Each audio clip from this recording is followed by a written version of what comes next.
Controversial public safety measures took priority in Springfield, and we know that Illinois has passed a budget. But a whole lot of other changes are coming as well, thanks to state lawmakers' recent rush of activity.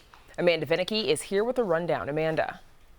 Yeah, Brandis, literally hundreds of changes could actually be on the way. Legislators passing more than 400 bills these past several months, with getting many of them, in fact, getting across that legislative finish line just this past week.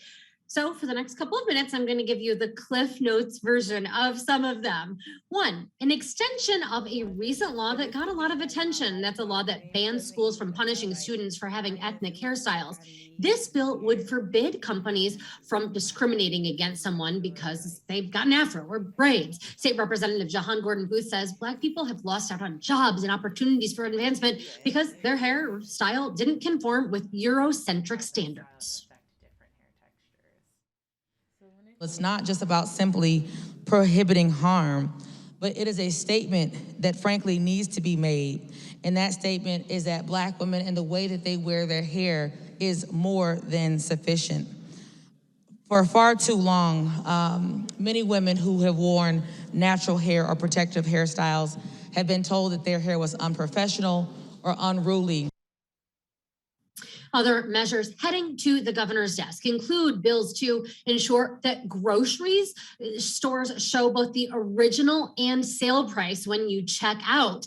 A ban for state park vendors from using single-use plastics, requiring schools to offer plant-based options to students, and allowing teachers to take mental health days.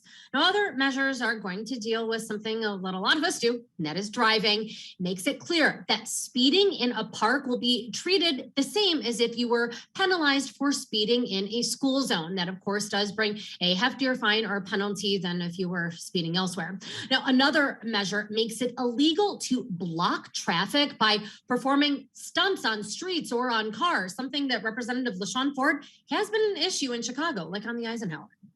The genesis is to make sure that we deter sidecar stunts on highways. State Senator Julie Morrison, meanwhile, a sponsor of legislation brought to her by a DuPage County teenager who was concerned about what would happen if his autistic twin brother, who has communication issues, were to be stopped by a police officer in a routine traffic stop. Now, this is a measure that creates a way to register with the state if someone has a communications disability. Police would then see that when they run a plate. Senator Morrison says that this will make things go smoother for both the driver and for the officer. Normal for those people who are under stress, body movements or language, lack of eye contact, looking away, not speaking. It's not being disrespectful. It's just simply part of, of who they are. And this gives the officer a chance before he even gets out of his squad car to understand who he may be approaching.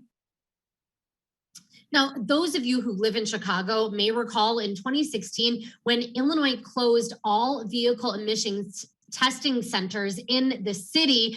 And you've got lawmakers from Chicago saying that it's more than an inconvenience, that this is something that is forcing people who can't afford to take the time off to have to travel too great of distances to get that done. In fact, we've got a video from a legislator from the city who had to travel to the suburbs to get his car tested and had to wait in a really long line. He estimates more than 100 cars, and he is among the Chicago legislators who are so peeved, helped to pass a measure to bring emissions testing back to the city.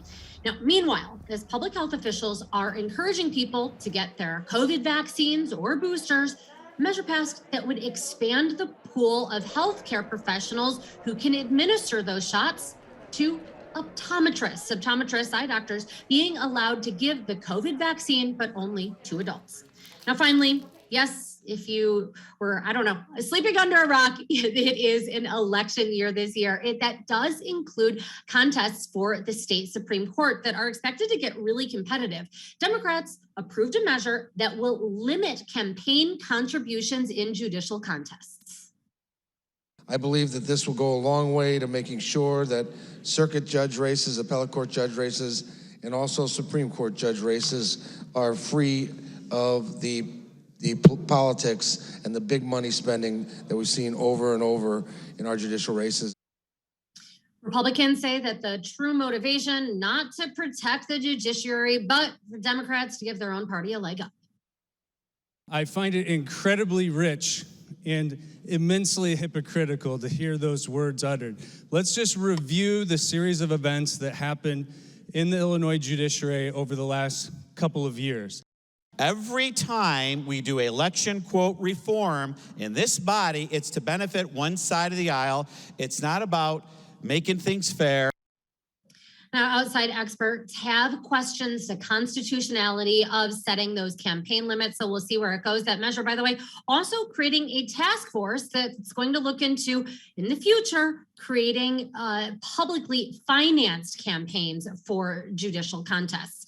None of these are law yet, by the way. Governor J.B. Pritzker still has to act on them in order for that to happen. On these and on scores more. On Spotlight yesterday, by the way, I mentioned one of those, and that is a proposal to get Illinois a state rock. Just in case you were wondering, it would be Dolomite. Back to you. Super important, the state rock. Amanda, thank you.